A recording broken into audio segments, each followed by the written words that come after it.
Good afternoon, everybody. Just let me know if you all can hear me, please.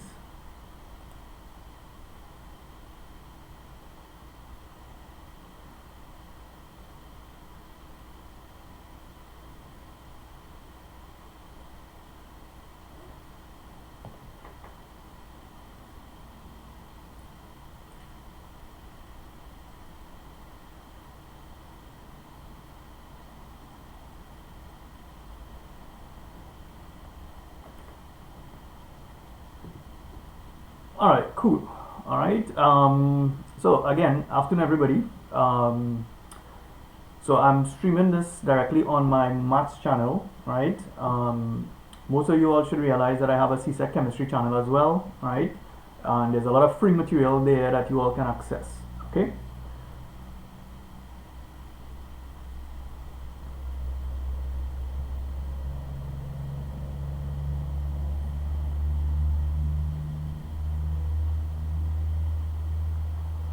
Right, so in today's session, what I'm going to be focusing on, I'm going to be focusing on examination questions based on organic chemistry, right?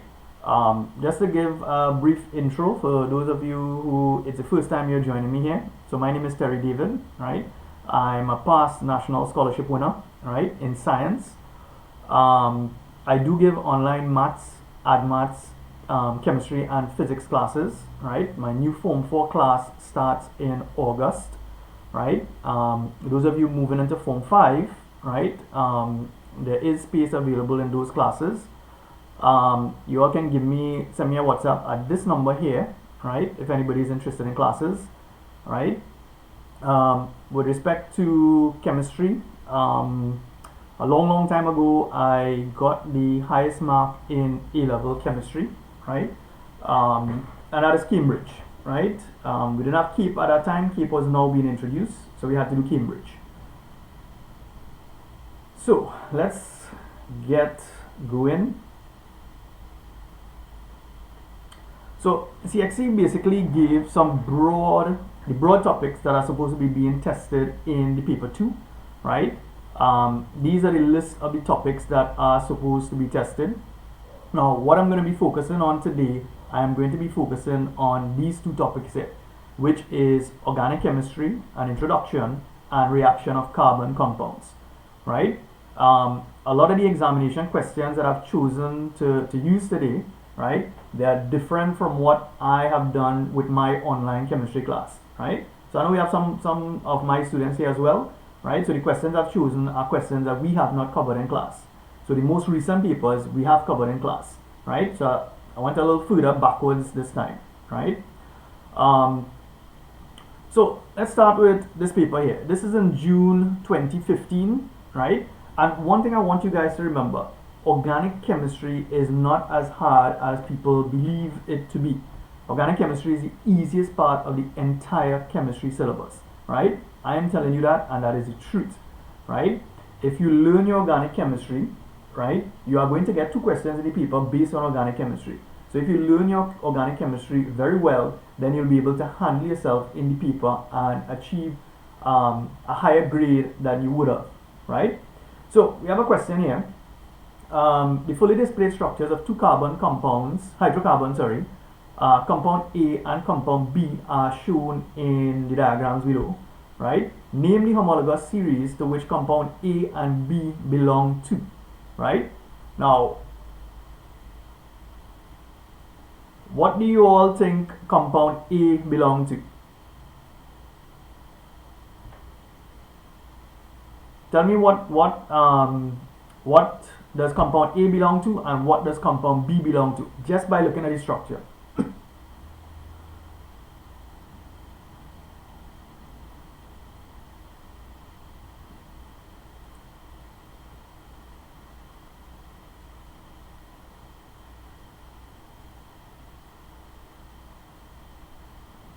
So I'm seeing Sharice is telling me compound A belongs to alkanes, B belongs to alkenes. So let's see if that's correct. So compound A, this is compound A here, and if you look, this compound only has carbon and hydrogen, but there are only single bonds. So what that tells me is that compound A belongs to the homologous series called alkenes. That is what this belongs to. In the case of compound B, if you look carefully, you realize, wait a minute, this has a double bond, right? Now the fact that it has a double bond means that this compound is an alkene, right? So again, 1 mark each for that. So if you knew the structures, that's an easy 2 mark that you can get.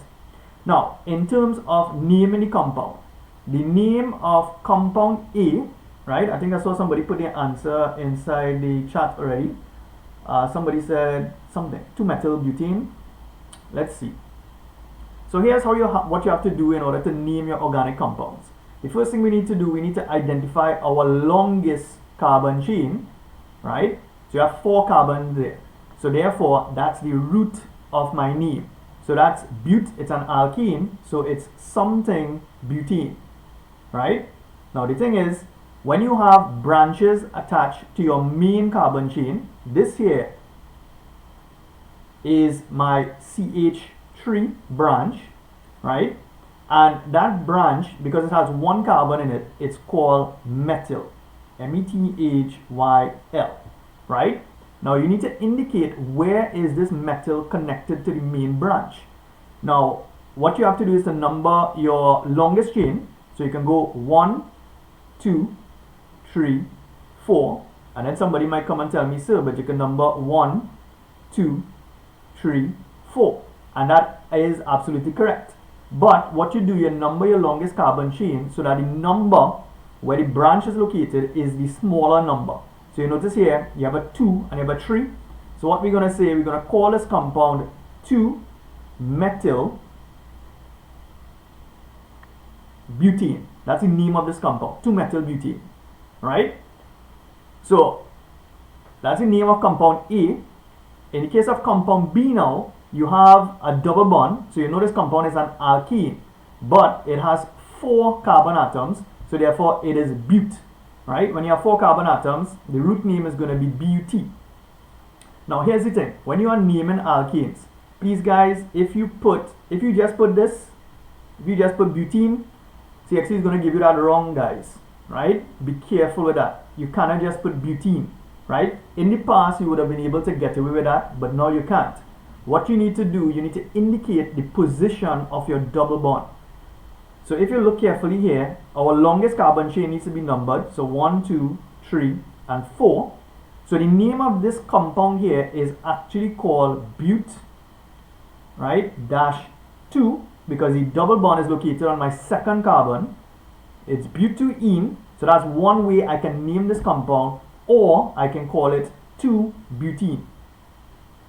Right? So be careful. And this applies to alkenes as well as alcohols.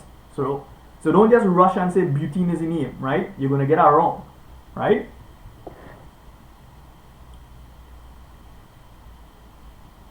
So moving on, that's the name of the compound, right? So I'm going to try to cover as much questions as I can cover in this session, right? Now the next part here, they want us to define the term structural isomerism, right? Now organic compounds, right? You can have different forms or different structures of organic compounds that have the same molecular formula, right? So different compounds, they can have the same formula, right? But they can have different structural formula, right? So that's what an isomer is. So structural isomers are organic compounds that have the same molecular formula but different structural formula, right? So, structural isomerism. Let me just put it here because we may encounter this several times, right? So, let's just type it in one time here. So, structural isomerism, right? Organic compounds having the same molecular formula but different structural formula, right? So that is what structural isomerism is, right guys? So I'm sure we're going to encounter this question several times, so I'm going to keep it here so we can just copy, right? So this is what structural isomers are. They have the same molecular formula but different structural formula. Now they said draw the fully displayed structure of one structural isomer of each of the compounds. So look at something here. So let me just erase this here. Let's erase this so you can see the compound again. So this is compound A. This is my compound A, right? And this is my compound B. And what they want us to do, they want us to draw isomers of each of these compounds. Now let's do compound B first, right? Let's do compound B first. When you have an alkene and you want to write an isomer or draw an isomer of it, all you need to do is to change the position of the double bond. So you notice the double bond right now, it's between the second and the third carbon atom. This is where your double bond is. What I'm going to do is just shift the double bond. So if I shift the double bond, right, then it's going to become this.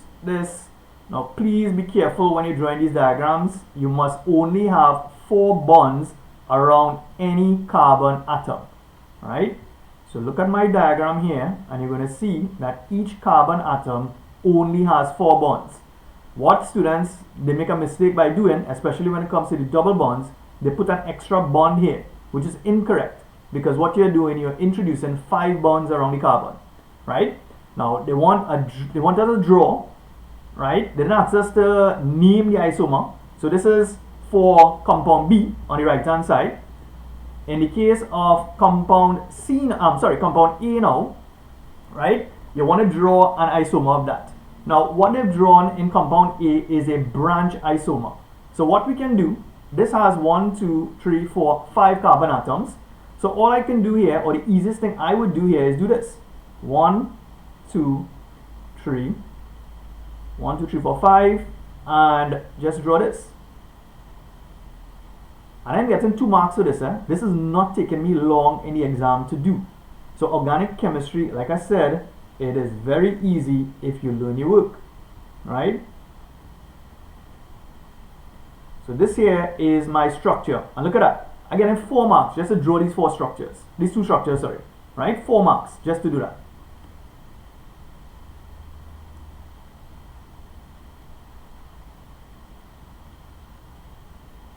Right, so I'm now checking the chat here. So Daryl and Adisha and and Ashish, you all have the general gist. That's essentially what it is. Same organic compounds which have the same molecular formula, different structural formula, right? So let's see what we have here now. The next part here now, they said polyethylene is manufactured in Trinidad and is used extensively throughout the Caribbean, right? So I feel I should type this one because we may encounter this as well, right? A polymer, you all have to be able to define what a polymer is, right? Now a polymer, it's a macromolecule, guys, right? So a polymer is a macromolecule, right, consisting of, that's all. Missing something here, that's not. Polymer is a long chain macromolecule consisting of many repeating units called monomers, right? A simple definition like that will give you full marks in the exam, so make sure you know what a polymer is. So a polymer, right, will look something like this. You will have many repeating units joined together, right? So more than 30 or so units, right? So this is what a polymer looks like. It's a long chain macromolecule, right? Each one of these things here are what we call monomers. So this here is a monomer, right? Now the monomers could be the same or it could be different, right? But essentially that's what it is. A whole set of repeating units, right, to form the polymer. Now the next part here, identify the type of polymerization used in the manufacture of polyethylene, right? So what kind of polymer is polyethylene?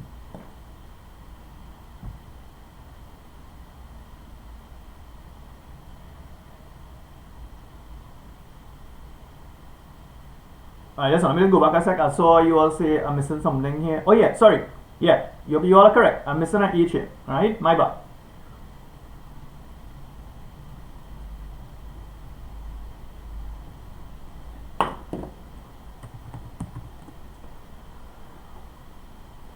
right? So I've seen Daryl saying it's an addition polymer. That is correct, right? Polyethene, right? Identify the type of polymerization. So it is addition. So you all need to remember we have two kinds. We have something called addition and we have condensation.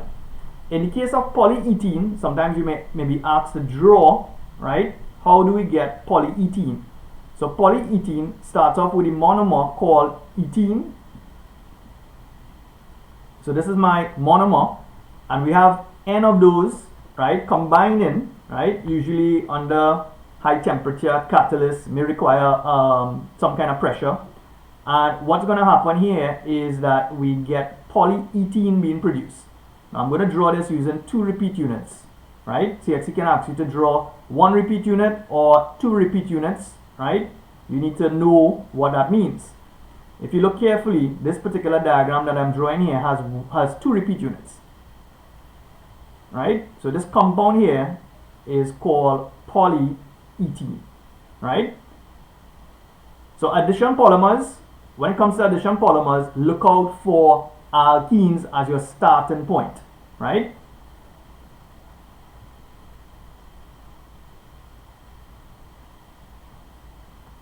So let's see what else they want. They want state 2 uses of polyethene.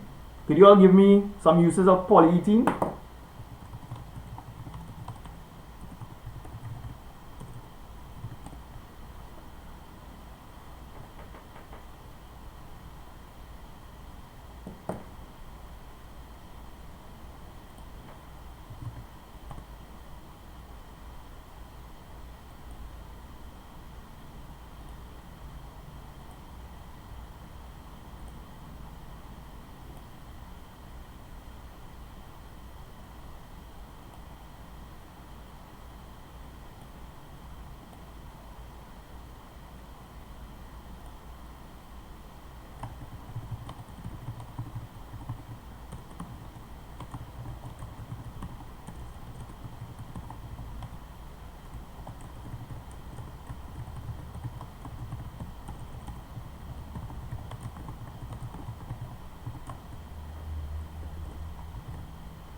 Right, I'm not seeing any examples coming in here for polyethene. Polyethene is plastic, right? Polyethene is plastic. So any so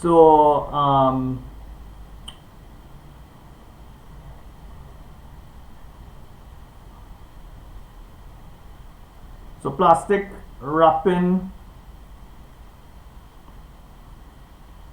right? When I say plastic wrapping, you know, in the kitchen you have cling wrap, right? So cling wrap, that's polyethene, right? Plastic cups, right? Plates, right? So basically anything plastic related, plastic bags, you name it, right? So any 2 examples and you're good to go. Now they said name 1 other polymer, right? 1 other polymer. Could you all give me another polymer?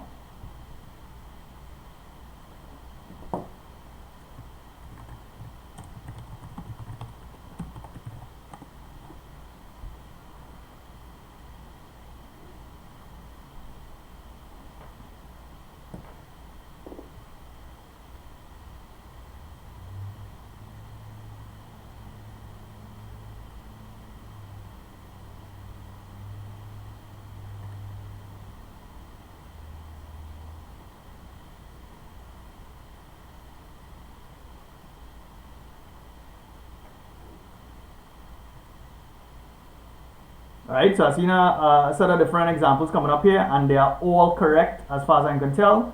So they want other examples. So I see some of you all saying polystyrene, polyvinyl chloride, Teflon, polysaccharide. Yes, all of those that you all are given there are correct, right? So you have polyvinyl chloride, right? Polyvinyl chloride is PVC, right? PVC. You all said polystyrene,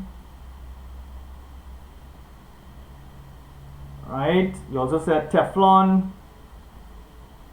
right? You also have terylene,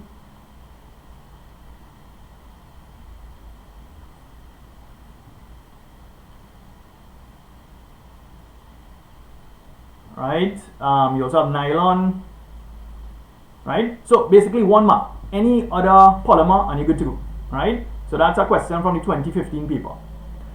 Let's go on to January 2015.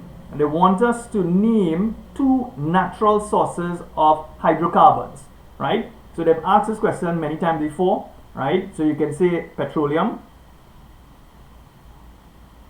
right? Or crude oil, right? Also natural gas, right? So these are examples or 2 natural sources of hydrocarbons. So they've asked this question in the past, right? Now this next one here. According to your syllabus, you all need to be able to know at least 3 fractions from the fractional distillation of crude oil, right? So crude oil in its raw form, right? Crude oil in its raw form is not very useful. What we need to do, we need to take that crude oil and we need to separate it.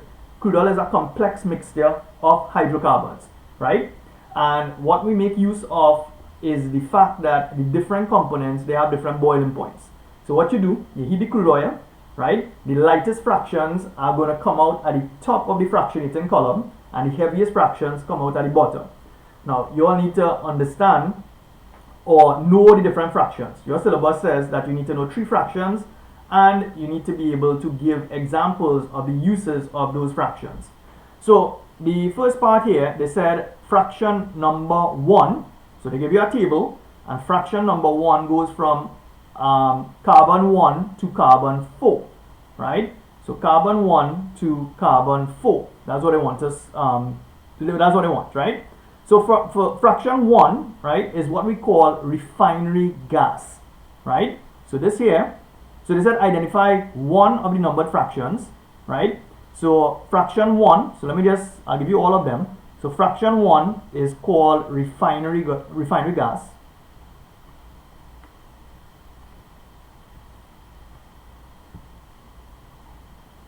Right? And that's the fraction that comes out at the top.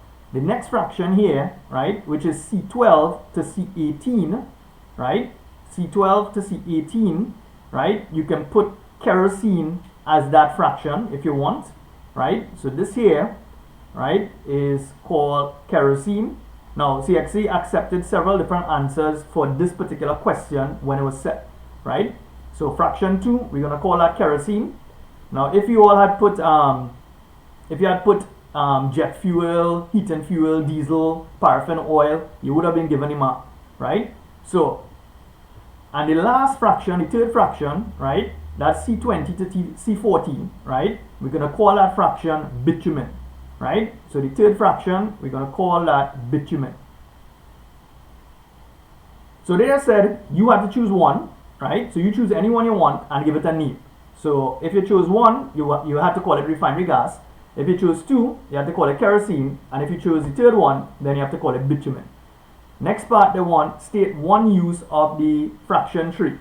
Fraction 3 is bitumen, right? So you all should know what we use bitumen for, right? In the case of bitumen, right, we use that for road surfacing, right, and also for roofing material, right? So they want a use, so we can say road surfacing, right? So we use that a lot to pave our roads. So here in Trinidad, we use asphalt and bitumen to pave the roads, right? So road surfacing or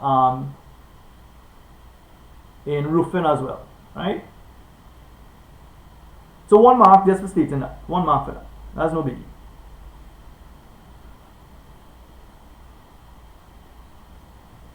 Next one here now. So we have a compound here.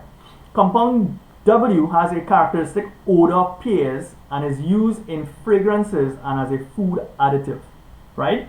Identify the homologous series to which this compound W belongs. What does compound W belong?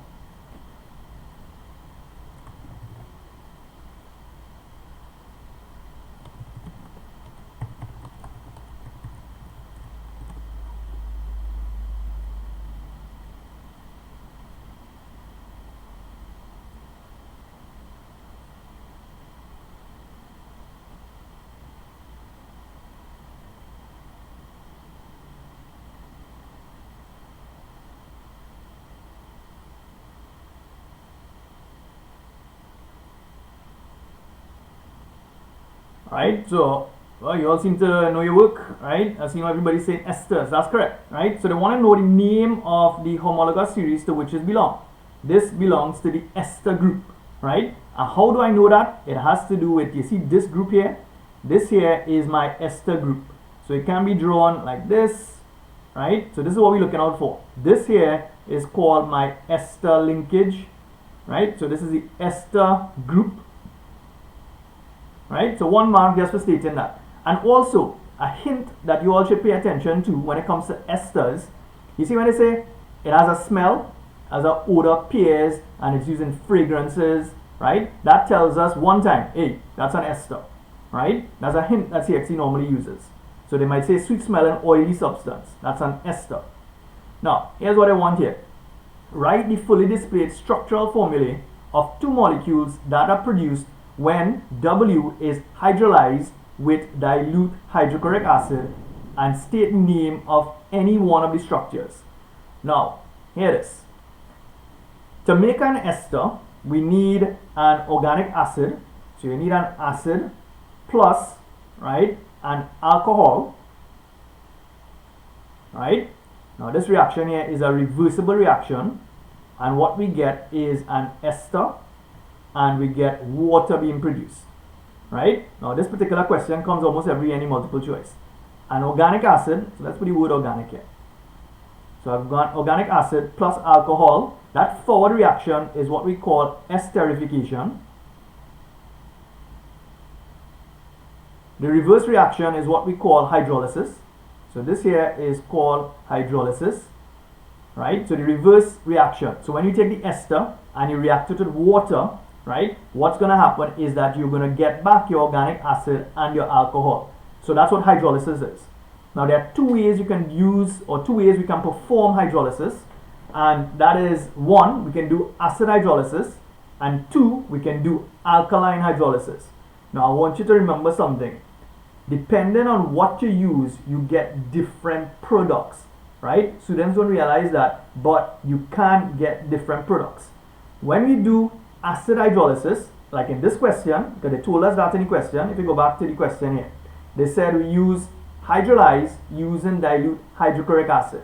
When you use the acid, what you're going to get back, you'll get back your organic acid, and you're going to get back your alcohol.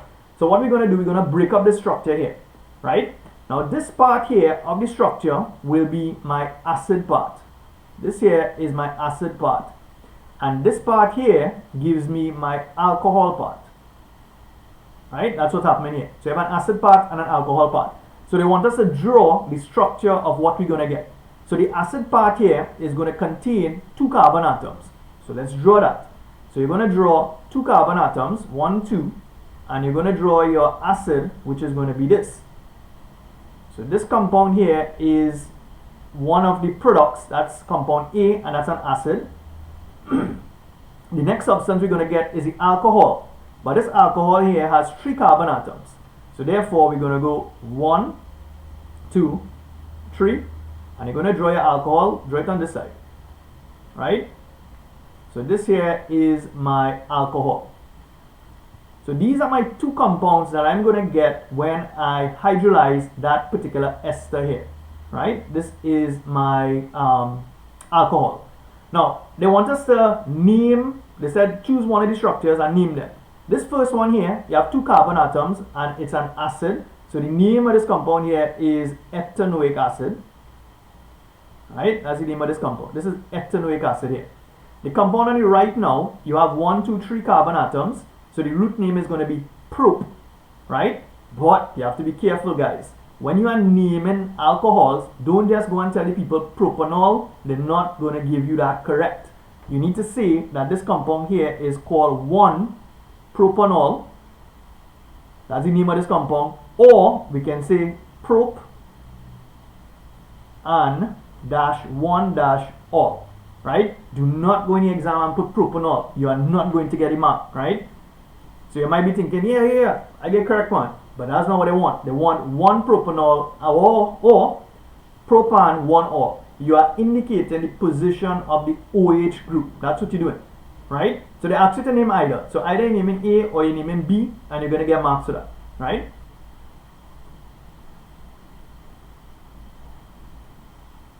So next one here now. Let's see what they want here. So part D now, they said glucose, a monosaccharide, can be represented. So they give us a symbol to represent the glucose molecule, right? It could be a little complicated and you are not required to know what the actual glucose molecule looks like at this level.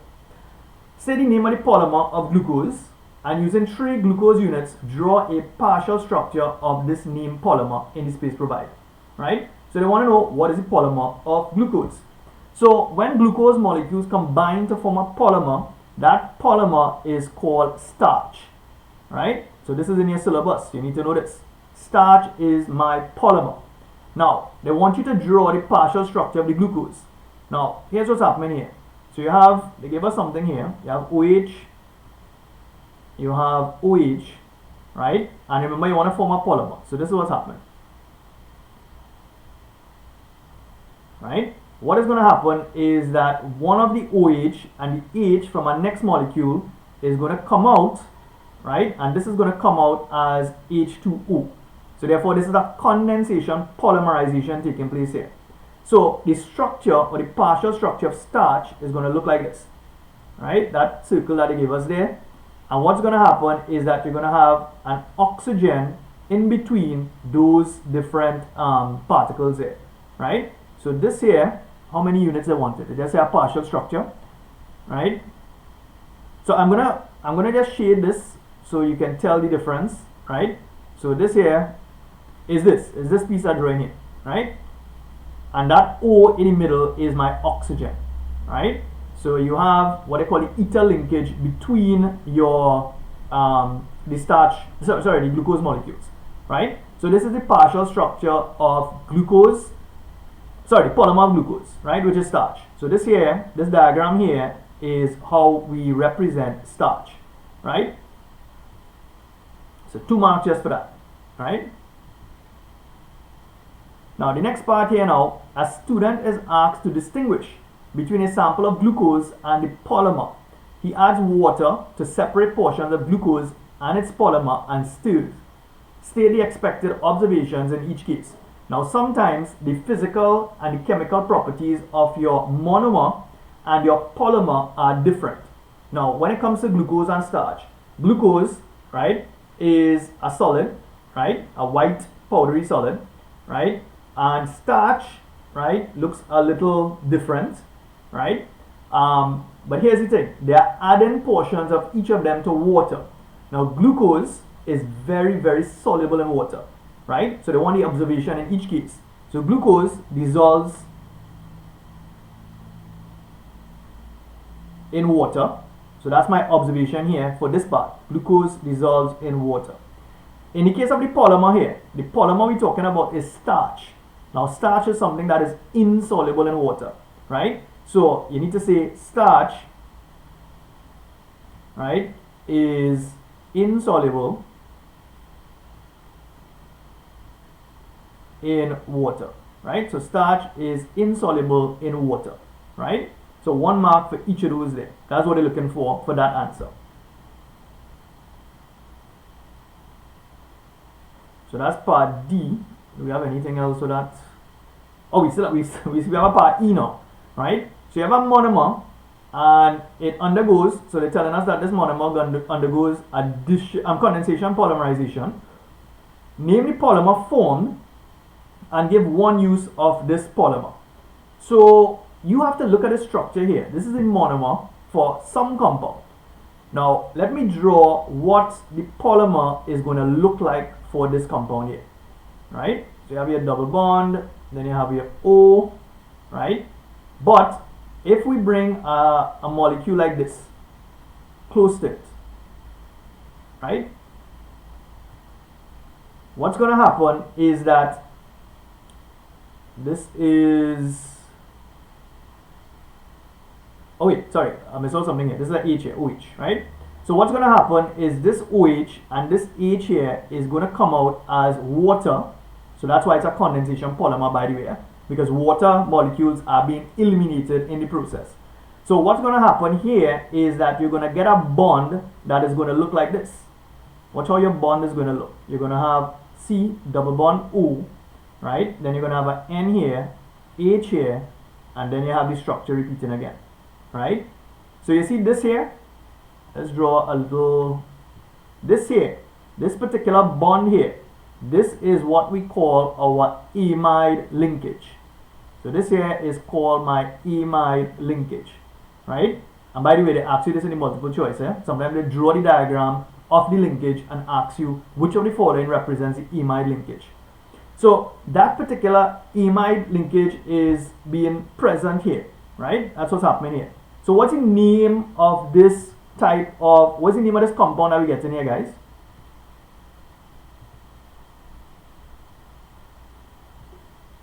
What type of polymer are we getting in this scenario here?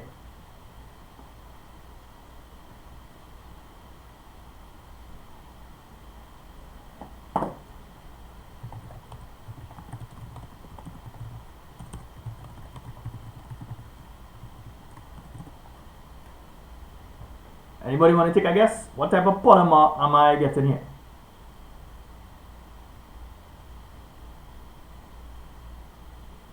Right, so somebody said polyamide. That is absolutely correct. So this is what we call a so this here is a polyamide, right? So this is a polyamide, right? Now this polyamide here, we have to be able to give a use, right? Now an example of a polyamide could be nylon. Nylon is an example of a polyamide, right? What do we use it for? We use it to make rope, we use it to make clothes, we use it to make carpets, brushes, right? So any one of those answers will work. So a polyamide in this case here, right? This is what a nylon structure looks like. So the polymer called nylon, it looks like this.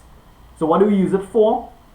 So we use it to make ropes, right? Now there's one example, right? Ropes, carpets, right? Paint brushes, right? So you just, and also clothing, right? So you just want one example here or one use and you're good to go, right? So that's January 2015. Now I made a step back here to January 2020. So in the January 2020 paper, they want you to name 3 characteristics of a homologous series, right? 3 characteristics of a homologous series, right?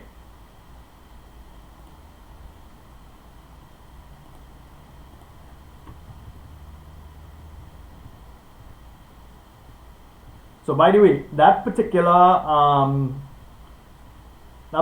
topic, right, is in the introduction to organic chemistry, right? You need to know what are the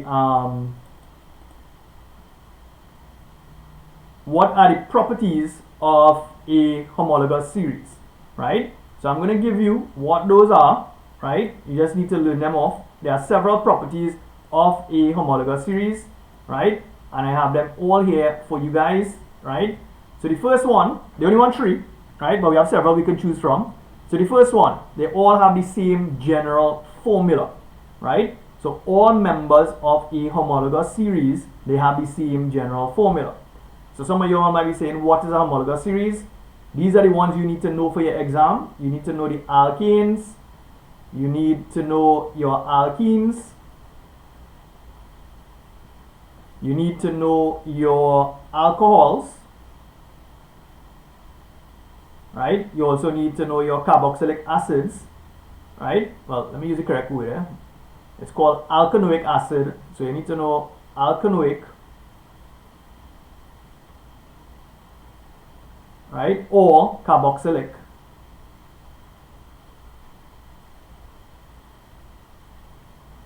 Acids, right? You also need to know about esters, right? So these are the homologous series that you need to be familiar with, right? So they have the same general formula.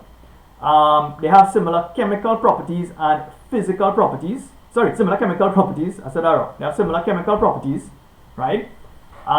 They also have the same functional group. Now it's because of the fact that they have the same functional group allows them to have similar chemical properties, right? So functional group and chemical properties are related. So sometimes in the exam they might ask you, what is a functional group? A functional group is simply, right, an atom or a group of atoms that determine the chemical properties of an organic compound, right? That's what a functional group is. Now, the next one here, they have a gradual change in physical properties. Now, what that means is that members, or the first few members, might be gases, then the next few might be liquids, and then it might change into solid, right? So there's a gradual change in physical properties within the homologous series, right? So they don't have the same physical properties, there's a change. So your boiling point can increase, your melting point can increase, your viscosity can increase, all right? So those are physical properties. So your physical properties, they vary, chemical properties are the same. The next thing is that each member differs by CH2 units, right? So let's say, for example, you have, let's say the alkene homologous series, right? The first member is methane or methane, right? The next one is going to be ethane, sorry. And the one after that, right, will have 3 carbon atoms. So it's 1, 2, 3. I just realized the video might be blocking this one, right? But what is happening here, if you realize the difference between your structures, right? Look at the structures. What you're doing, the difference between the first and the second structure is CH2. The difference between the second and the third one is the next CH2. So we keep adding on CH2. That's where this came from, right? That's what you're doing. And one more is that they can be prepared by the same general method, right? So if you want to produce an alcohol, it's the same method we're going to use to produce the alcohol, right? No matter what it is, right? So all you wanted was 3, and they love to bring this in the multiple choice, guys. So make sure you know these. Make sure you know these. So 3 marks for that. Any 3 they want. Now the next part, they want you to draw the fully displayed structural formula of compound A. So compound A, if you're not seeing it properly here, it is C3H8, right? Fully displayed structure of this compound here, C3H8, right? Now that's an alkane. So for 2 marks, it's an easy 2 marks here. So you're going to draw 3 carbon atoms, and you need to put 8 hydrogen around it. So this is it here for 2 marks. Now taking you less than a minute to draw. Right? So this is my compound. Draw the fully displayed formula. Easy 2 marks. Next part here. State the homologous series to which this compound belongs. So C3H8, if you look at this compound here, all you have is carbon and hydrogen present, and there are only single bonds. There are no double bonds here. So that automatically tells me here what? This is an alkene. That's what this is. It's an alkene. Right? Now, the next part here now, they said write the formula of the compound which has 5 carbon atoms. So, if you need to answer this, you need to know the general formula. So, the general formula for an alkene is CnH2n plus 2. That's the general formula for an alkene. Right? But in this case, we have 5 carbon atoms. So it's going to be, here's what you're going to do. C5H, and you're going to plug it into the formula. So it's 2 multiplied by 5 plus 2. So therefore, this compound here is going to be C5H, 5 2s are 10, plus 2. So therefore, the formula for this compound is C5H12. Right? That's the formula for that compound here. Okay? So again, that's easy marks for you guys, right? C5H12. The next part, they want us to draw compound B, and the formula for compound B is C3H6, right? So this compound here, we're going to draw 3 carbon atoms. So put 3 carbon atoms, but the thing is, you realize you only have 6 hydrogen, so that tells me that there has to be a double bond somewhere inside it. Right? So this is the only way I can get that formula of C3H6. Right? All they want us was to draw the structure. They didn't ask us to name it. So they just want us to draw it. Again, easy 2 marks.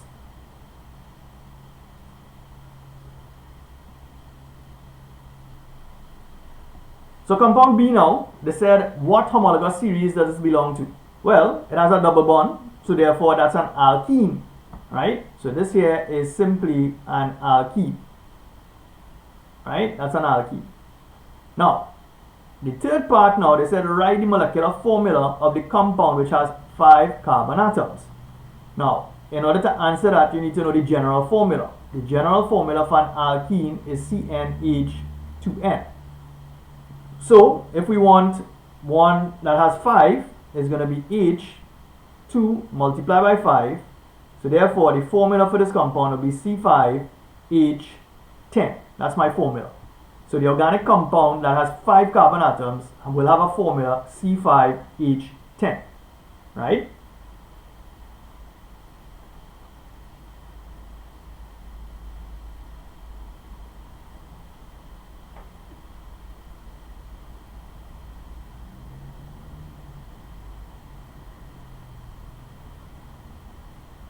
Now, here's what I want here now. For each of the following homologous series, write the general formula. So, in this question, they're testing everything. They want us to know about general formula.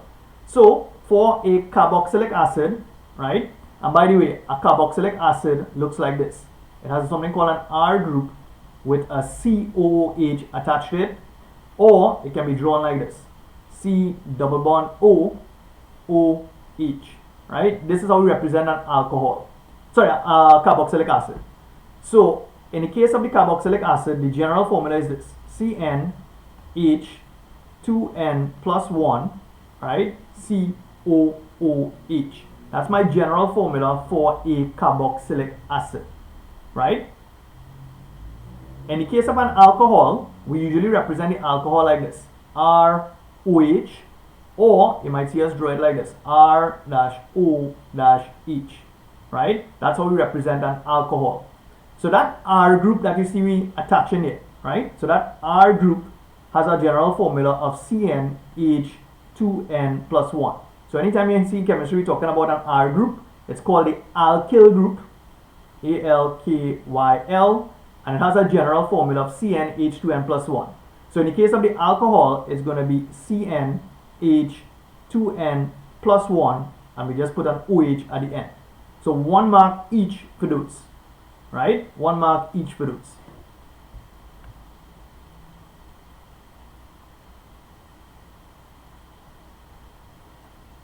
So that is January 2020, right? So remember, I told you all you typically get 2 questions in the paper. So, right, so there's a second question here now. So, you have a compound C.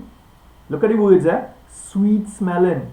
Right? Using flavoring, perfumes. Before I even read the question, I already know they're talking about an ester. Even if I don't know what the structure looks like, I know they're talking about an ester. So, look at this. You have the ester linkage here, right? That's the ester linkage present. So here's what I want, and please make sure you're answering what is being asked. Say the name of compound C, and they want the homologous series to which it belongs. So compound C, we need to figure out the name. Now, an ester, right? I told you in one of the previous questions, an ester is made up of an acid. It's an organic acid, and it's also made up of an alcohol. Right? That's how we make the ester. Now, they want the name of the compound. Now, when you name any ester, this is what you need to remember. So, when you name in an ester, right? The ester name is made up of 2 parts. Now the first part of the name is, it comes from the alcohol. So the first part of the name comes from the alcohol, right? Plus, the second part of the name comes from your acid, right? So in this particular case here, if you look carefully, the alcohol part, it only has 1 carbon atom, right? So therefore, this here has to be, 1 carbon has to be methyl. So this here is methyl, right? And we adding that to my acid. In the case of the acid here, you have 3 carbon atoms. So that's met, eat, prop. So that is propanoic acid. So therefore, from the acid part, this is going to be propanoate, right? So this is how we name an ester. So the name of this ester here is called methyl. So the name of this compound C is methyl propanoate. Right? That's the name of this ester here. Right? And what homologous series? So it's an ester. Right? So bear that in mind. That's how we name an ester. The first part of the name comes from the alcohol, and the second part comes from the acid. Right? So it is methyl propanoate. Right? I saw some of you all have that. Great, that's correct.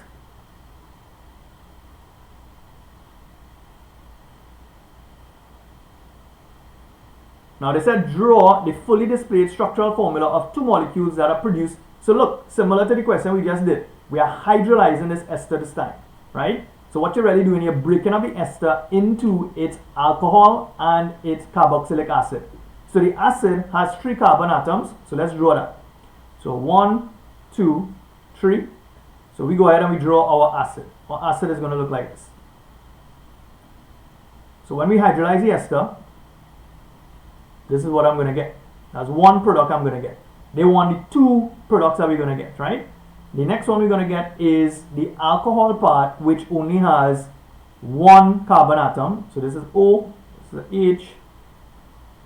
So this here is my second organic molecule that I'm going to get, right? So this here is propanoic acid. And this here is methanol. Right? So those are my 2 molecules that I'm going to get when I hydrolyze the ester. Next part now.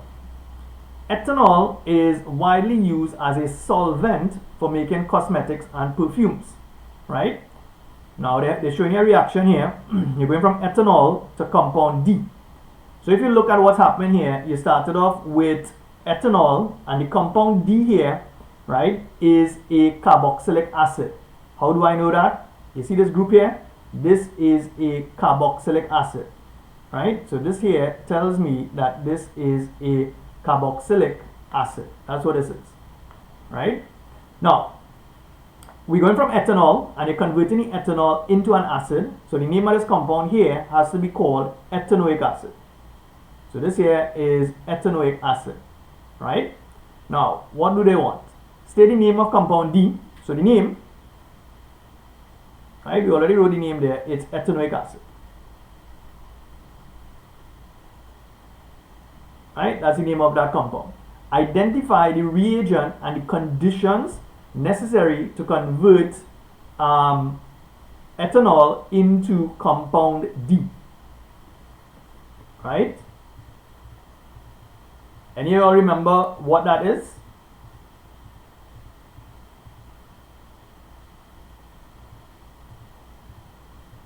What are my reagents and conditions?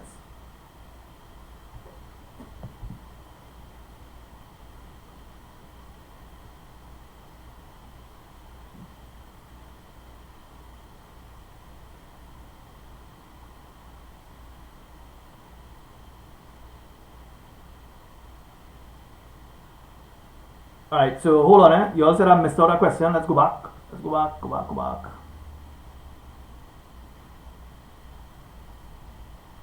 Oh, sorry, yeah, I didn't see that there. I missed that completely, right? Name the first member of, they said name, right? Name the first member of the carboxylic acid group, right?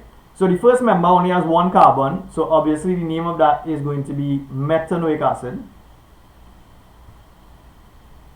Right? Yeah, I missed that there completely, right? So methanoic acid is my first acid, and then in the case of an alcohol, right, it's going to be methanol. Right? They said name it. They didn't want us to give a formula, so just put methanol. Right? Yeah, that's my bad. I missed that completely. So this one here, this is what I want to know. I want to know what are my reagents and conditions required to convert ethanol into ethanoic acid.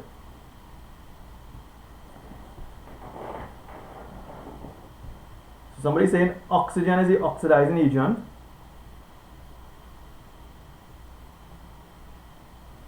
So when it comes to oxidizing agents, right, so here's what we can use.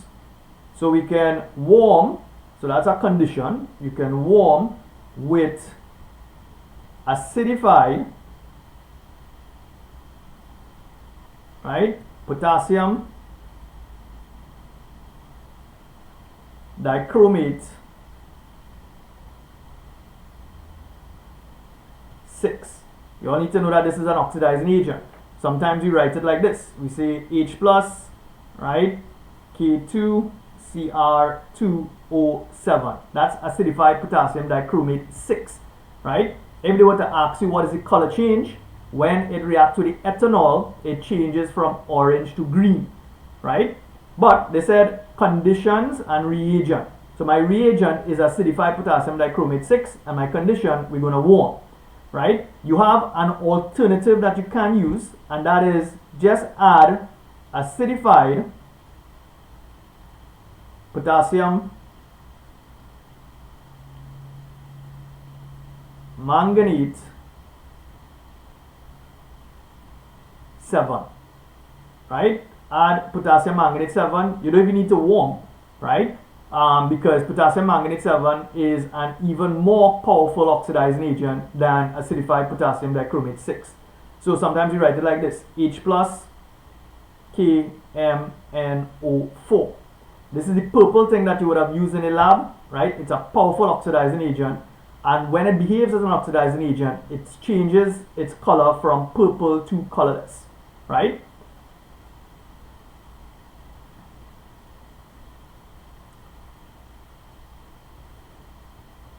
So let's move on here. We have okay, so we moved on to January 2021, right? So this is the most recent exam paper here, guys, right? So they said 2-methyl butane and pentane have structural formulas. So they're telling us what the structural formula is, right?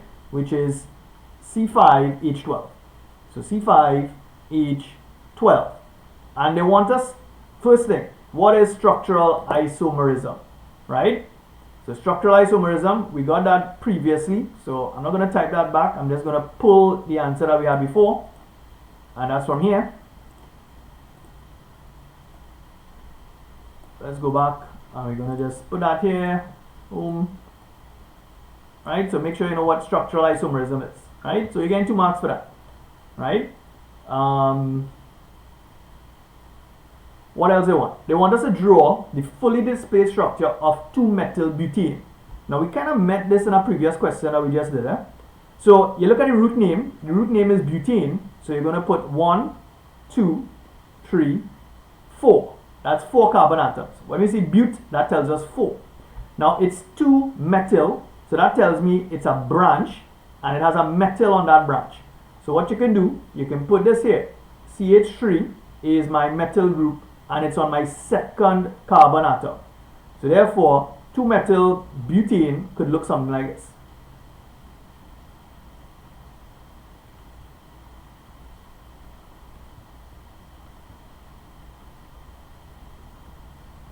So this here is 2-methyl butane, right? Now you could have put this CH3 above if you want. It doesn't matter. It's the same structure either way.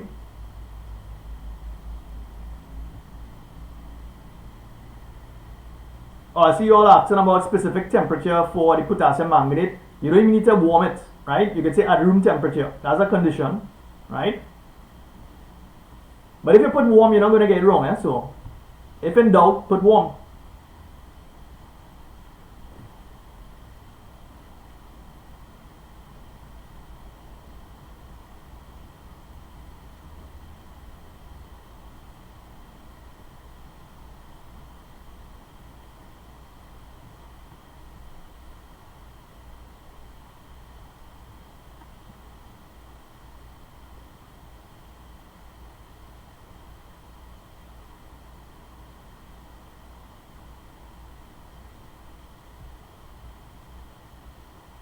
Alright, so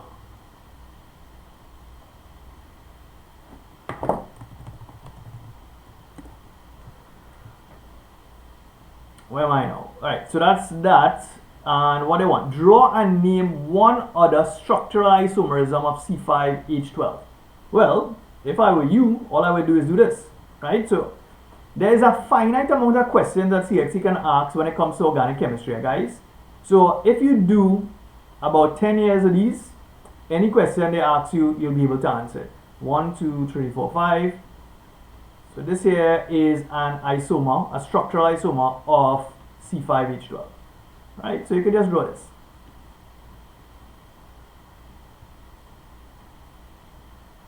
And they want you to name it. This is a straight chain we've drawn. And you have 5 carbon atoms. So therefore, the name of this compound here is pentane.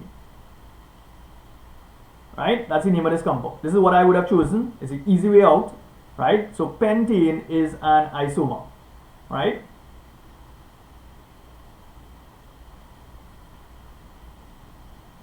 Next one. What do we have here? Ethanol can undergo various reactions.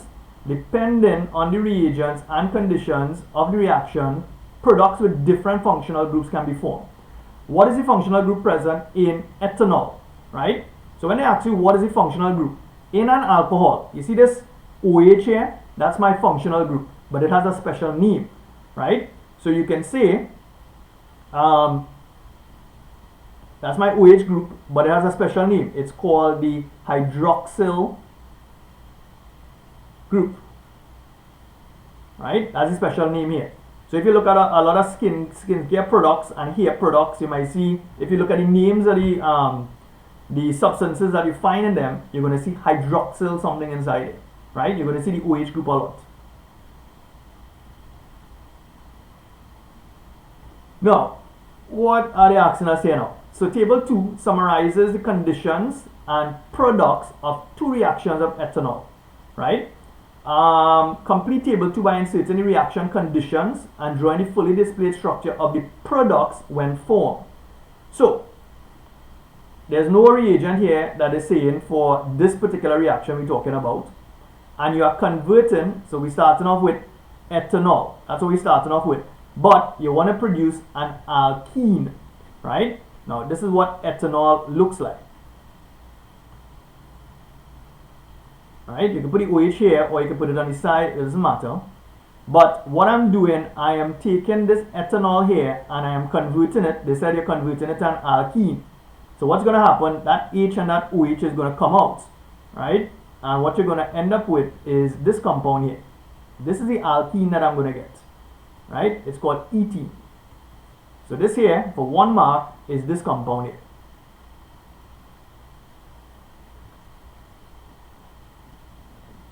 Right?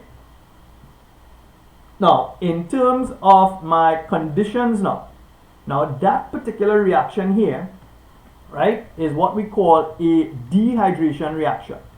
Right? When you convert an alcohol into an alkene, it is called a dehydration reaction. That's what it's called. Right? Now, in terms of how we doing that, right, we need to use concentrated sulfuric acid. That's our reagent. And my condition is 170 degrees Celsius. So, here's what you need. Now, they put, make sure we're doing this correctly here. So, we have ethanol. Now, I don't know why I didn't put reagent here, right? But what we're going to do here, we're going to use concentrated sulfuric acid, right? 170 degrees Celsius. That's what we're going to use. That's how we convert ethanol into ethene, right? So the name of this compound here is ETHENE. Now notice they're giving it 2 marks here. So therefore you're probably getting 1 mark for saying concentrated sulfuric acid and 1 mark for saying 170 degrees Celsius.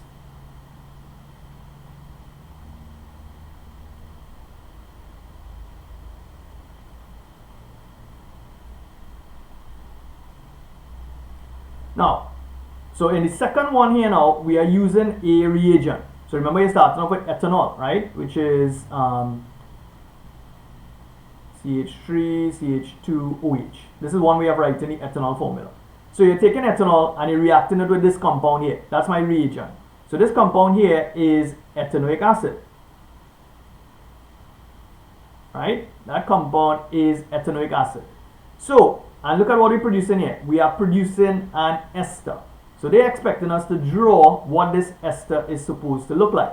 So when you're drawing your ester, you always draw your acid part first. So my acid part was ethanoic acid, right? And we are reacting with ethanol, so therefore the alcohol part should only have 2 carbon atoms. So this here is my ester. This is what I'm going to get as my ester. And the name of this ester, they didn't ask us that, but the name of this ester is called ethyl ethanoate. Right? That's the name of this ester here. It's called ethyl ethanoate. That's what this ester is called. Right? Now, we have to be able to give what are the reagents and the conditions in order to do that. Right? So that's one of the things that is extremely important when it comes to organic chemistry. You have to be able to state what the conditions are. So all we're going to do here, we are using concentrated sulfuric acid as my catalyst, and we are warming this, or we're heating under reflux, right? So you're going to use concentrated H2SO4 catalyst. That's what you want here, right? And we are heating under reflux. Right? That's how we do, or that's how we convert, or how we produce an ester. Those are my 2 conditions. I need concentrated sulfuric acid as my catalyst, and I'm heating this under reflux. Right? We're still in the January 2021 paper. So they have some reactions taking place here. We have compound A, compound B, compound C, compound D. Right? And here's what they want. Now, listen, let me see if I can put this next to the diagram so that we don't have to go back and forth. So here's what they want. They want us to name, so let's put this on the side here. They want us to name what type of reaction is taking place in each of these things here. So look at the reactions here. Tell me, what do you call reaction 1? This here is reaction 1. What do you call that?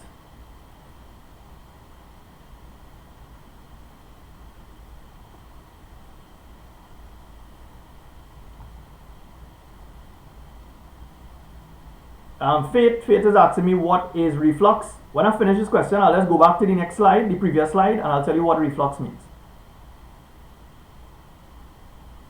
So tell me, look at this, what is reaction 1?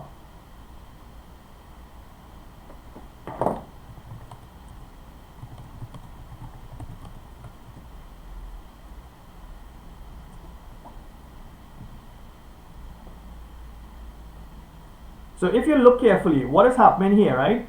You are converting an alkene into an alkene. That's what you're doing, right? Now, please don't confuse the words, right? I'm looking at some of the answers here, and nobody has given me the answers yet. So you're converting an alkene into an alkene. You see that process? This process is called hydrogenation. Hydrogenation. That's what we call that reaction. When you add hydrogen to an alkene, it is called hydrogenation, right? So that's the answer for that particular one, right? If you put addition reaction, they may give you the mark, but more specifically, it's called hydrogenation. Next thing, so that's part 1. They want to know what is reaction 2. Reaction 2 is this one here, right? So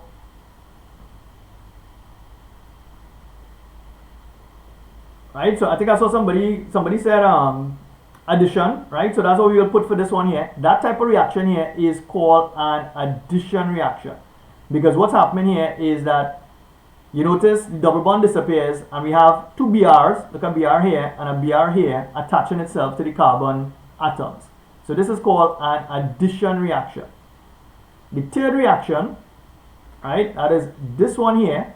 You are taking your alkene and you are producing carbon dioxide and water, right? So you're producing carbon dioxide and water. That particular reaction is known as a combustion reaction, right? So this is known as a combustion reaction, right? Now, some of you all said addition, and I saw you all put something else. You could say halogenation as well, right? Halogenation. Yeah, that's true. You could say that as well. Right? You could put halogenation for that as well. Right? But the third reaction is what we call combustion. And then we have a fourth reaction here. You're converting compound A into compound D. What about reaction 4?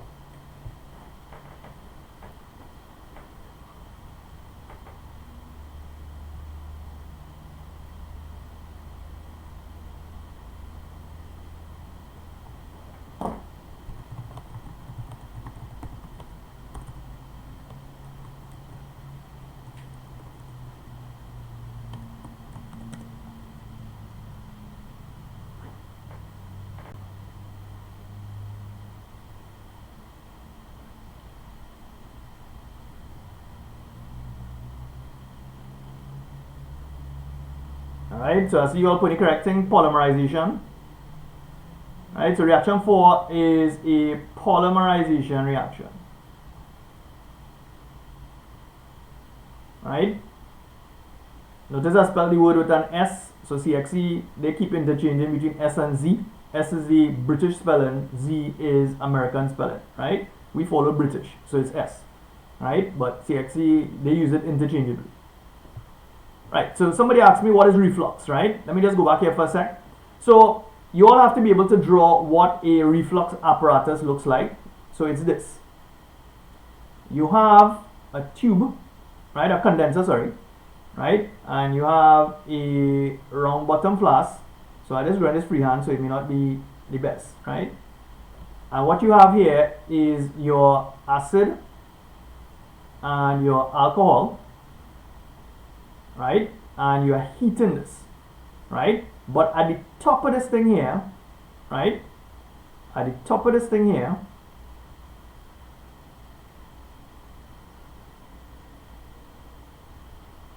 right? You have this condenser at the top here, right? So this here is a condenser. What happens is that alcohol is volatile. So when you start to boil this thing, what's going to happen? The alcohol wants to evaporate. So you need to put a condenser at the top here. So as fast as the alcohol is evaporating, it comes back into the mixture, right? So that's what our reflux apparatus is. You all have to be able to draw that in the exam, by the way. They can ask you that, right? So who had asked me that way? I can't find it here. Somebody had asked me that just now, right? That's Faith. What is reflux? That's what it is.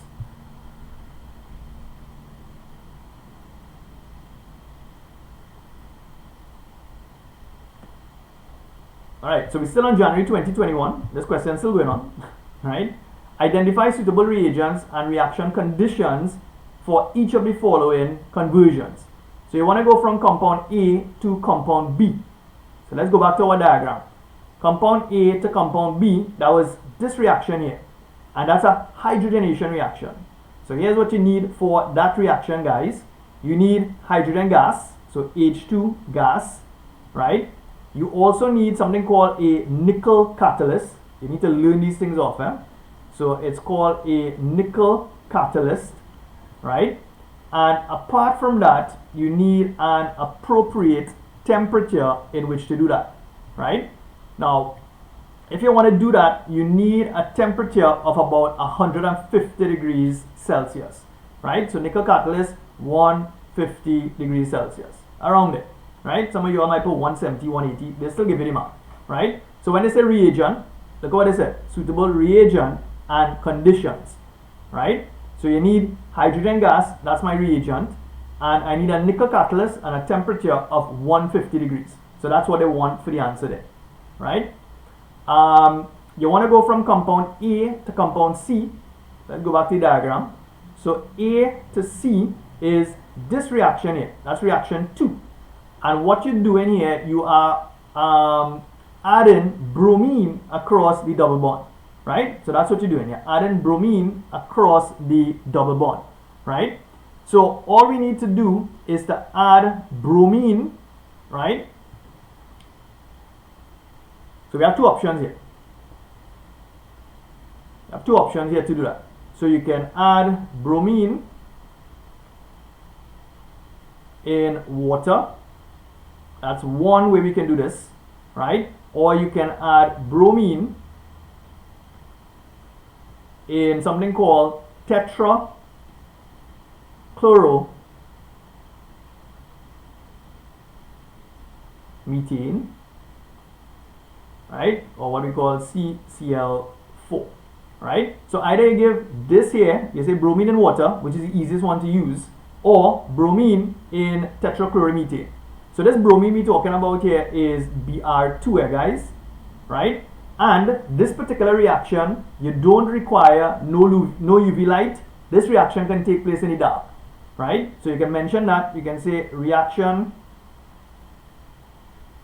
right, takes place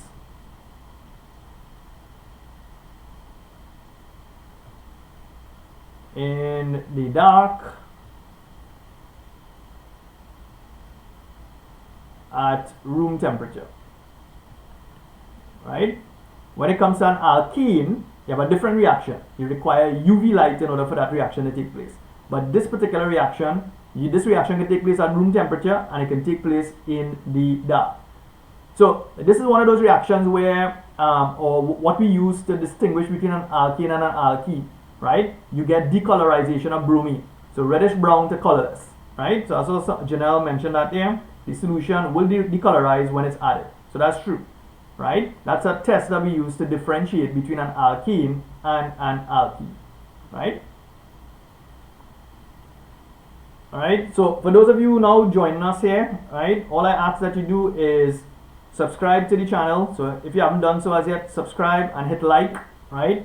And feel free to share to any and anybody that you want to, right? Now, we're still in January 2021. They said given that the R in the ethyl group, R is the ethyl group.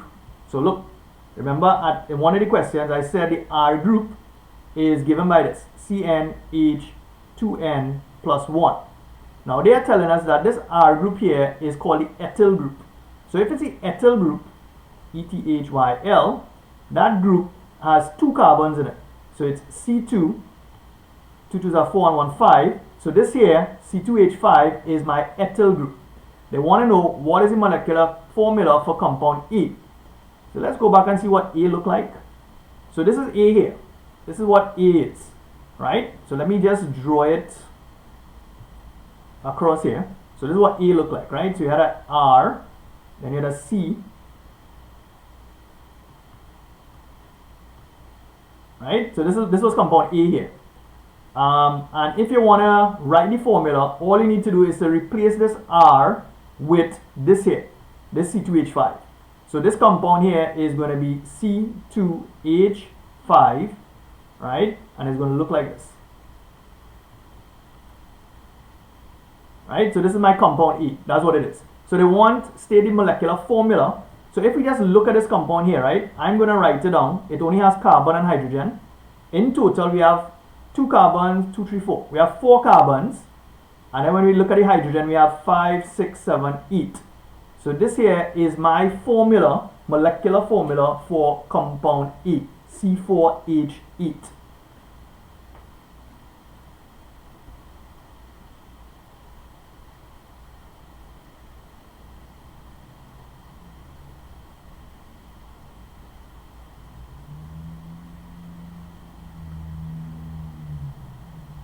Now they said hence write a balanced chemical reaction for reaction 3.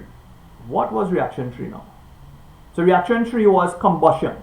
So what I'm going to do, I'm going to take compound A and I'm going to combust it. So it's C4H8 plus O2, that's oxygen gas, and that's going to give me CO2 gas plus H2O liquid. That's what I'm going to get when I burn this compound. Now, how I taught my students in class how to balance this. We have 4 carbons on the left, so I need to put a 4 here. You have 8 hydrogen, so we're going to put a 4 here. Now we need to see the number of oxygens are balanced now. On the right hand side, you have 4 2s are 8 and 4 12. Therefore, all I need to do is to put a 6 in front of this in order to balance this equation. See when CSEC says write a balanced equation, you're getting marks for that. So if you're not balanced, you're going to lose marks.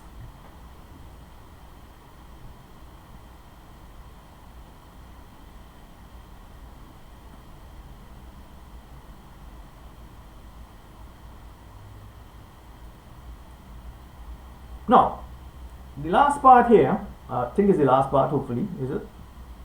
Yeah, I think that's the last part. Describe a chemical test that can be used to distinguish between compound A and B. So, it's a popular question CXC brings.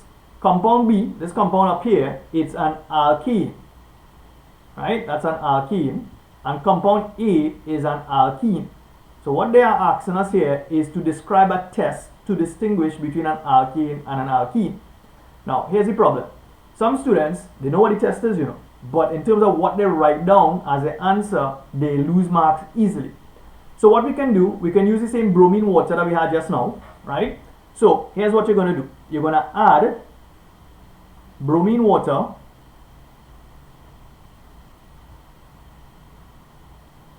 right? That's essentially bromine mixed up with water, that's all. Right? Add bromine water to compound A. So this is what you're writing, So compound A and compound B.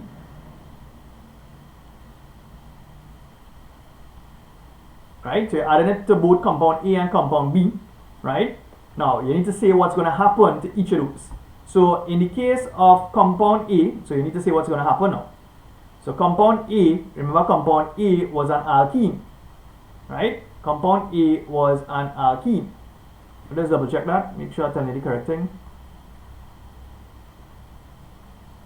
Yeah, compound A is the alkene. So let's go back here. So compound A is the alkene, right? So compound A decolorizes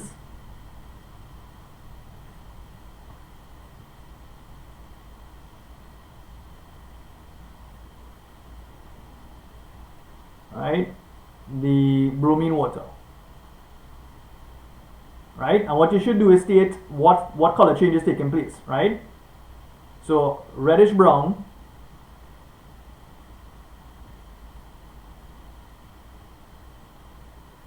to colorless, right? So this is what's going to happen to compound A. You need to see what's going to happen to compound B, because that is what is going to allow us to differentiate between the two of them.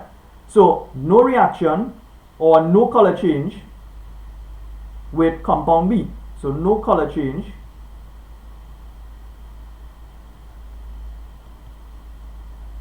so this is the part that students, they miss out and end up losing a mark just for not writing this down, right? So no color change with compound B, right? So 4 marks for that. So you need to state what the reagent is and what's going to happen to each of these here, okay? Alright, somebody asked me about the state symbols. You can put in the state symbols if you want to. So this one here, C4H8, right? This could be a gas. This is oxygen gas, right? This is gas, and this here is liquid, right? So you can put in the state symbols if you want, right?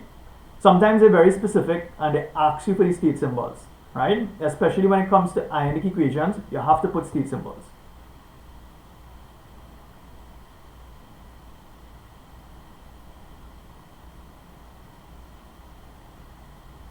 Right, so let's see. So this is June 2014 now.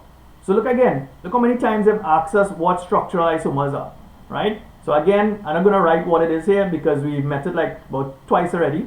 So structural isomers, same molecular formula, different structural formula, right? So let's see what's going on here with this one here, June 2014. So they said molecules with the formula C4H8 can exist as structural isomers. So the formula of some compound is C4H10, sorry, right? And they want you to draw the fully displaced structures of 2 isomers with formula C4H10. So what you could do, you can just draw a straight chain first of all that has 4 carbon atoms, right? So this is one structure. So this is one isomer here.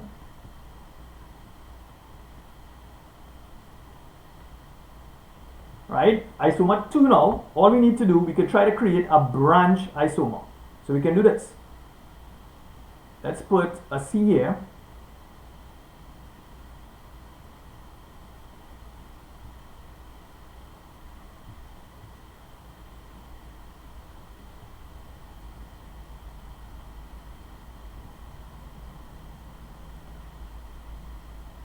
right? So this is a branch isomer here. So these are two structures. Both of them have formula C4H8. And look how many marks for this, 4 marks for this. That's easy marks in the exam if you know what an isomer is, right?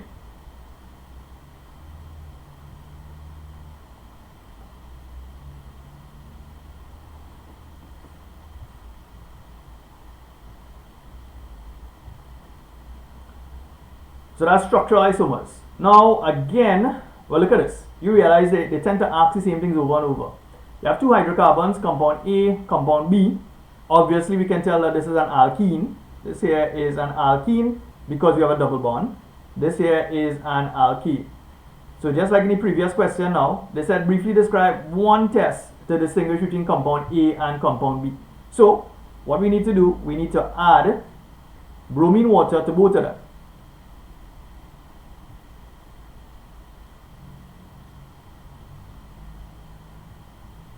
So A and B, that's what you're going to do. And then you need to state what the observation is. So in the case of A, because it's an alkene, rapid decolorization.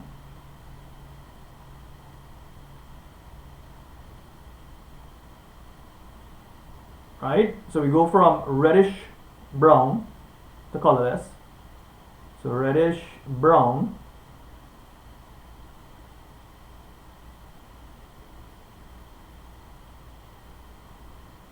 Right? And in the case of B, we get no reaction, right? Or no color change, right? Now this is one reagent that we could use. There's a second test that you could use. You can use acidified KMnO4, right? This is another reagent that we could use to differentiate between an alkane and an alkene. In the case of compound A, right, it's going to decolorize, right? And in the case of compound B, you don't have any decolorization taking place, right? Now the KMnO4 is purple, so the color change we get in here is purple to colorless, right? So this here, we're going to get a reaction, but it's purple to colorless, right? And this one here is no reaction or no color change, right? So please make sure you know how to differentiate between an alkene and an alkene, right? So you have two tests you can choose from. Use bromine water, right? Or you can use acidified potassium manganate 7, right?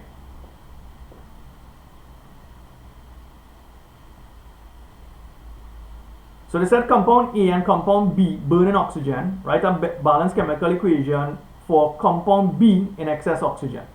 What is compound B? Right, so we need to look at this compound B here, and this has a formula of C3H8. That's my formula, right? So you want to write an equation for combustion. So it's C3H8, so if you all want the state symbols, I'll write it in, plus oxygen gas, right? Produces, you will always get carbon dioxide gas plus H2O liquid. Now let me show you how to balance this, right? Some people have problems balancing this, but there's a technique that I use so you can balance any equation they give you. So you have 3 carbons on the left, so you're going to put a 3 here. You have 8 hydrogen on the left hand side, so we're going to put a 4 here. Now let's look at the oxygen. On this side here you have 3 by 2, that's 6, right? And then you have 4 by 1, so that's 4. So therefore you have a total of 10 oxygen on the right hand side. So therefore if I need to balance this, all I need to do is to put a 5 in front of this, right? So that's my balance equation for the combustion of compound B.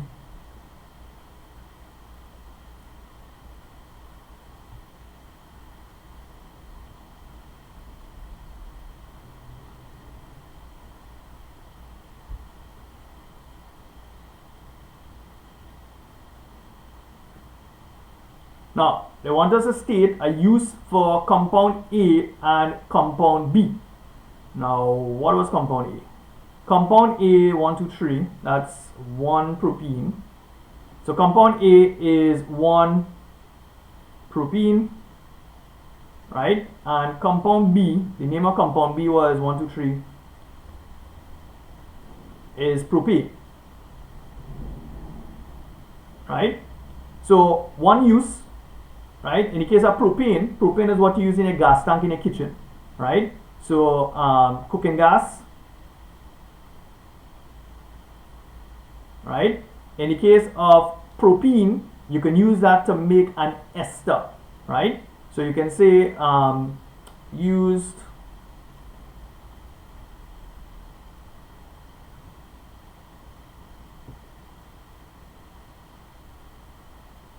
make the ester, right? Alkenes can be used to make an ester by addition polymerization. So use the ester called polypropene, right? So that's what we use propene for. You could use that to make the ester polypropene, right?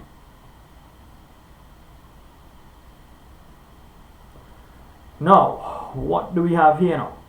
So we have compound A. This is compound A here. It's an alkene, and that is being converted into, it's an alcohol. So this here is an alkene, right? And this compound here is an alcohol, right? Now, they want us to identify what is this X here. What am I adding there, right? So compound X, right? When you convert an alkene into an alcohol, basically what you're adding here, you are adding water or you're adding steam, right? So you can put this H2O gas, right? Or you can say steam, right? That is how we convert compound A into compound D, right? Now this says state the name of compound A and the homologous series to which it belongs. So compound A, don't just go and tell the people it's propanol. In this particular case here, it's called 2-propanol, right? Or you can call it prop and dash 2 dash ol. That's the name, that's the other name for it, right? Do not put propanol. If you put propanol alone, you will not get a mark, right? You will not get a mark. And the homologous series, all you need to tell them here, it's the alcohol, right? 15 marks. So each of the questions in the paper is going to be worth 15 marks, guys, right? So like I said, you're going to get 2 questions concerning organic chemistry. At least that's how it's been over the past few years, right?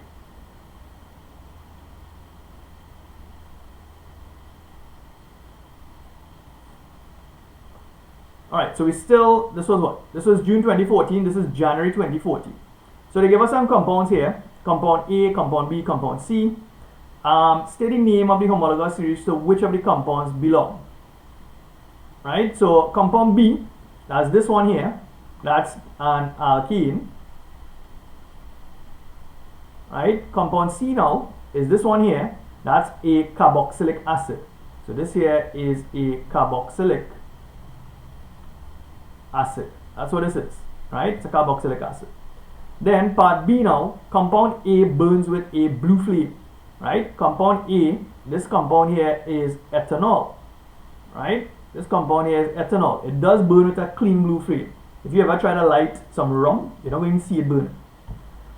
So compound A burns with a clean blue flame. Write a balance equation for this reaction. So ethanol, you can write the formula as C2H5OH, right? If you all want state symbols, this will be aqueous plus O2 gas. When you burn ethanol, you're only going to get 2 products. That's CO2 gas, right? Plus H2O liquid, right? Those are my products, right?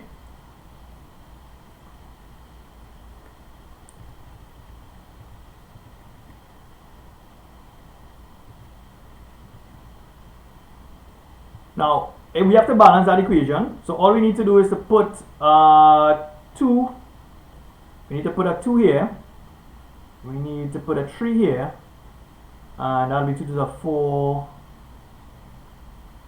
So we just need to put a 3 here, right? Because I said I want a balance equation. So please make sure you are able to balance an equation, right? That is absolutely required for you guys.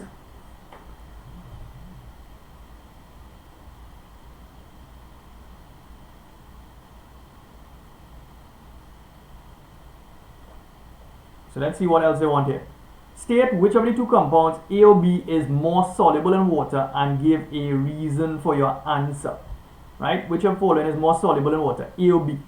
So let's go and see. Compound A is the alcohol and compound B is my alkene. Right? So which one do you all think is more soluble? Is ethanol more soluble than this compound? Is 1, 2, 3, 4, 5. That's pentene. Which is more soluble, ethanol or pentene?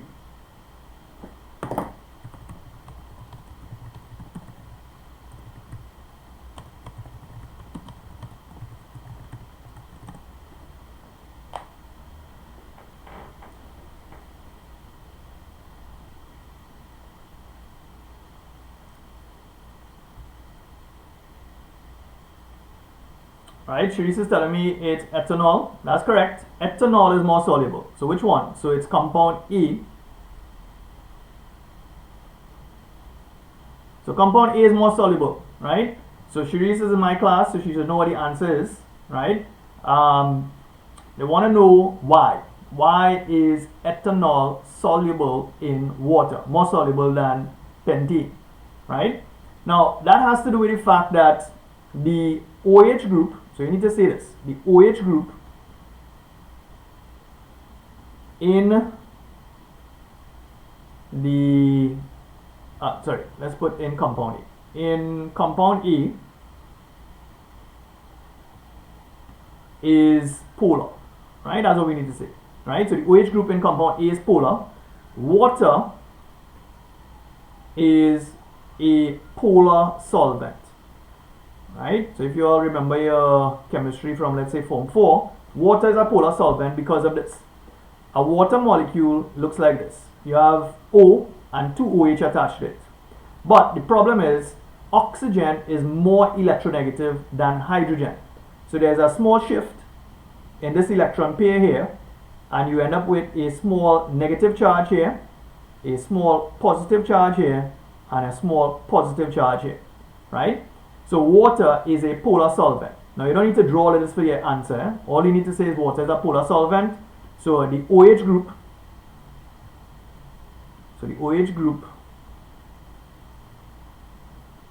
forms bonds with water molecules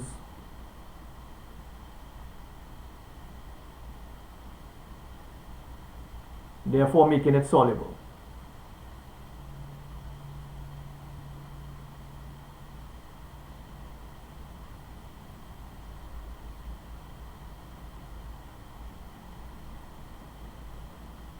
Right? So this is what we have here. That's your answer. You need to say that the OH group is polar, right? And you need to say water is a polar solvent, and therefore the OH group is able to form bonds with the water molecules. Now this question has come many times in the exam, right? But this is the answer that you need to give in order to get the marks, right? So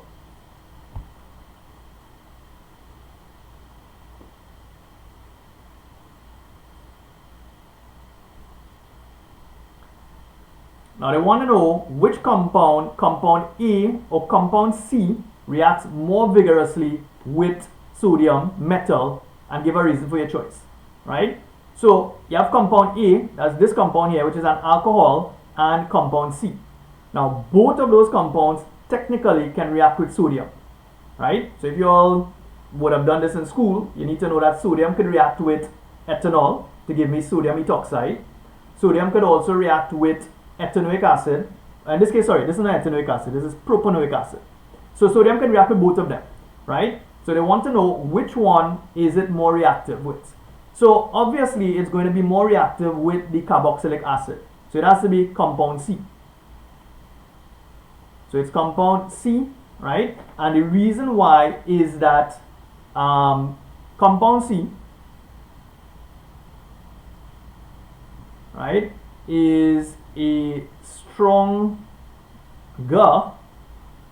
acid, right, than compound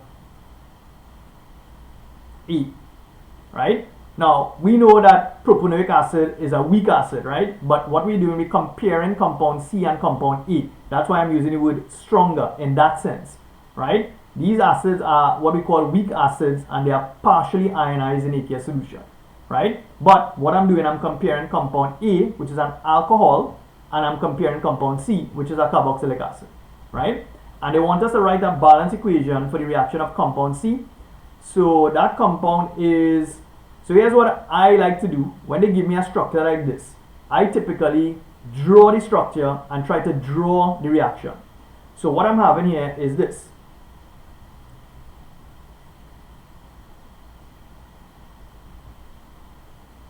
So you have this is my acid. This is my propanoic acid. That's compound C. And I'm reacting that with sodium. So you're reacting that with sodium. So this here is going to be aqueous, and this is sodium solid, right? But what's going to happen is that that sodium is going to displace this H here. So the compound that I'm going to get is C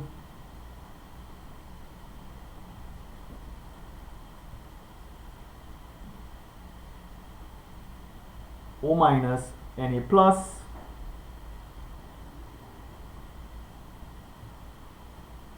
right, plus what is going to happen, you're going to get H2 gas. That's going to be my product here, right? This here is aqueous, by the way, right? Now, as it stands here, this equation is not balanced, and what you need to do to balance it is to put a 2 here, and we also need a 2 in front of this, right? So if you check any chemistry textbooks, right, you're going to see this equation there. So what we're doing, this particular reaction is what we call a redox reaction, right? Or an acid and a metal is going to give me a salt and hydrogen gas. That's what's happening here. So the name of this compound here is called sodium. It's propanoic acid, so it's called sodium propanoate. Right? That's the name of this compound here.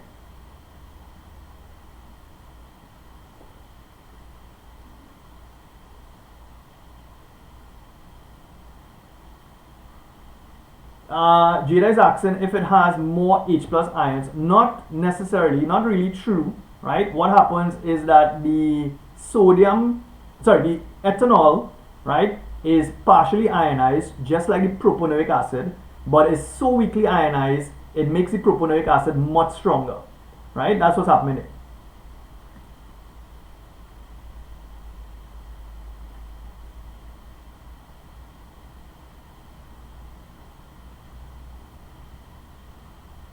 And they said, describe one test that can be used to identify the gas that is produced when compound C reacts with sodium.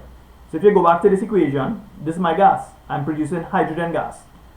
So when it comes to a test, right, what we do, we place a lighted splint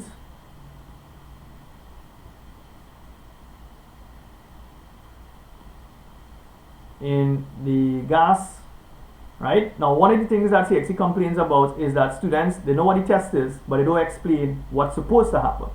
So this is my test. I'm going to add or place a lighted splint in the gas, but you also need to say what a positive test is, right? So a positive test,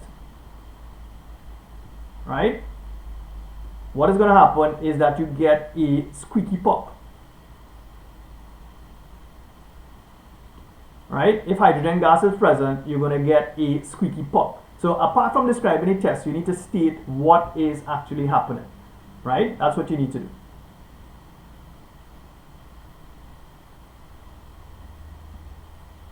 Now, they said A and C react together in the presence of a catalyst to form compound D. Right? What is A and C? So let's go back to the diagram here. What is A and C?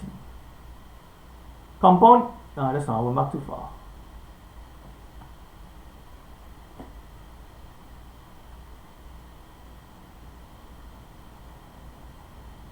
Right, so compound A and C. So this is an alcohol and an acid.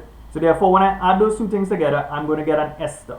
Right? So they want to know the name of the catalyst. So we met a question like this before. The catalyst is concentrated sulfuric acid.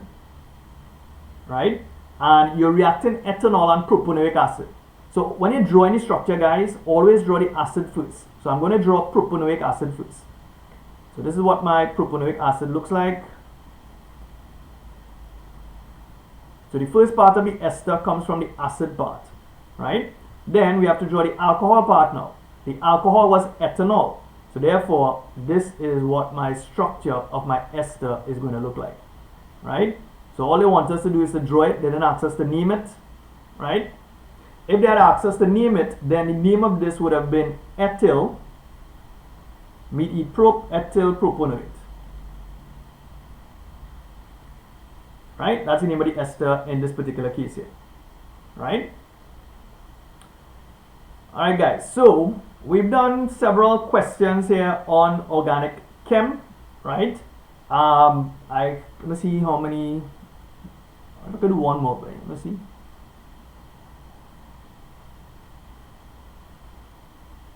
Yeah, no, I think I'll pause there, right?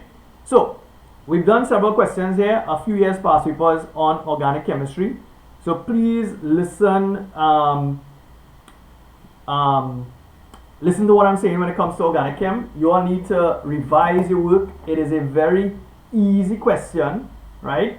And like I said, you're going to get 2 questions on the paper. So please review your notes, right? This is something that you can get easy marks on, right? What happens is that a lot of students, they leave this for last and they don't spend much time studying organic chemistry. But like I tell you all, it is very, very easy and you should try to attempt the organic chemistry questions, right? So guys, this is it for me for today, right? So for the entire month of June, I am doing some free sessions, and that's in CSEC Maths, Chemistry and Physics. Chemistry is on a Monday, Maths is on a Tuesday, and Physics is on a Wednesday, right? We already had 1 math session and 1 physics session. So tomorrow I have a math session, right, at 3 o'clock tomorrow. So guys, enjoy the rest of your afternoon, and if you haven't done so as yet, you go ahead and hit like, subscribe to the channel. You also can forward it to anybody you want, right, who's in your class. And that's it for me guys. Enjoy the rest of your evening.